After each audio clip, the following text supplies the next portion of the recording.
শুটকি রান্নার কথা শুনলে কার কার জিভে জল আসে বলেন তো। আসসালামু আলাইকুম বন্ধুরা, কেমন আছেন সবাই। আর সেটা যদি হয় ছুরি শুটকি তাহলে তো কথাই নেই। আজকে ছুরি শুটকির মরিচ খোলা দেখাবো আপনাদেরকে, যেটা আমাদের চট্টগ্রামের অত্যন্ত জনপ্রিয় একটি খাবার, ছুরি শুটকির মরিচ খোলা। এই খাবারটি থাকলে চট্টগ্রামের মানুষের আর কোনো তরকারি লাগবে না, এই খাবারেই ভাত খাওয়া শেষ। চলুন দেখে নেওয়া যাক আমি কিভাবে রান্নাটা করলাম। আমি প্রথমে ছুরি শুটকি নিয়ে নিলাম, ওটা আমি একটু গরম পানি দিয়ে ধুয়ে নিব। যে কোনো শুটকি গরম পানি দিয়ে ধুয়ে নিলে ভালো হয়। আমি হালকা গরম পানি দিয়ে শুটকিটা ভালোভাবে ধুয়ে নিলাম। আর নিয়ে নিলাম পরিমাণ মতো পেঁয়াজ আর একটু রসুন, কুচো করা রসুন। পেঁয়াজ আমি এখানে বড় সাইজের দুটো দিয়েছি। আর নিয়ে নিলাম একটু ধনিয়া পাতা আর 2-3টা কাঁচামরিচ। এই সামান্য উপকরণ দিয়ে আমি আজকে রান্নাটা করব। চুলায় একটা কড়াই বসিয়ে দিলাম, দিয়ে দিলাম পরিমাণ মতো তেল। তেলটা গরম হয়ে গেলে আমি দিয়ে দিব পেঁয়াজ আর রসুনটা। পেঁয়াজ আর রসুনটা আমি মিনিট 2 ভেজে নিব। ছুরি শুটকি আমাদের চট্টগ্রামে অত্যন্ত জনপ্রিয় একটি শুটকি।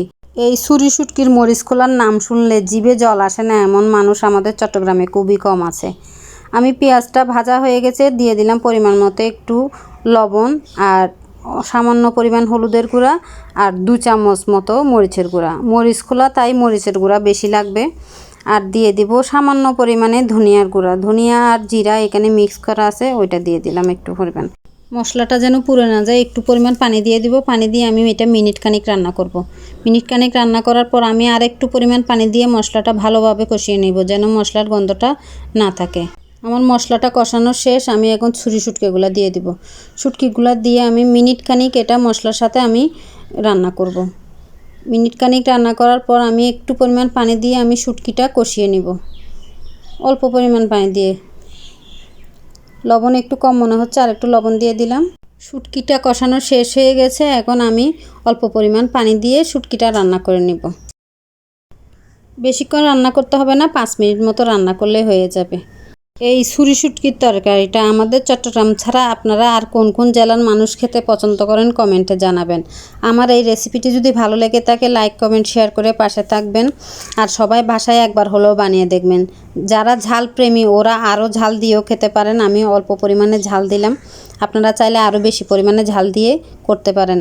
আর অনেকে আছে বাটা মশলা দিয়ে ব্যবহার করে, আপনারা শুকনা মরিচ বেটে তারপরেও রান্না করতে পারবেন। আমার শুটকিটা রান্না হয়ে গেছে, এখন আমি অল্প ধনিয়া পাতা দিয়ে মিনিট খানিক রান্না করে নামিয়ে নিব।